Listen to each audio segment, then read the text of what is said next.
రామాయణ కాలంలో శనిదేవుడు తన బలం ధైర్యం తలచుకొని గర్వపడేవాడు. హనుమంతుడి ధైర్య సాహసాల గురించి తెలుసుకున్న శనిదేవుడు ఆయనతో పోరాటానికి బయలుదేరాడు.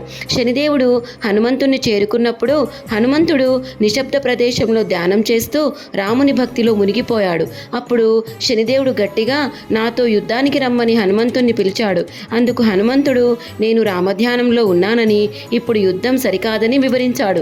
కానీ దానికి శనిదేవుడు వినకపోవడం వల్ల హనుమంతుడు తన తోకతో శనిదేవుణ్ణి ఘోరంగా కొట్టాడు. అప్పుడు శనిదేవుడు దెబ్బలతో బాధపడుతూ హనుమంతుడికి క్షమాపణలు చెప్పడమే కాక హనుమంతుని భక్తులను తాను వేధించనని హామీ ఇచ్చాడు. అప్పుడు శనిదేవుడు గాయాలకు హనుమంతుడు నూనె రాయడంతో గాయాల బాధ తగ్గింది. అందుకే ఎవరైతే నాకు నూనె సమర్పిస్తారో వాళ్ళ కోరికలన్నీ తీరుస్తానని శనిదేవుడు మాట ఇచ్చాడు. అందుకే శనిదేవునికి నువ్వుల నూనెను సమర్పించడం ద్వారా శని బాధలు ఉండవని అంటారు.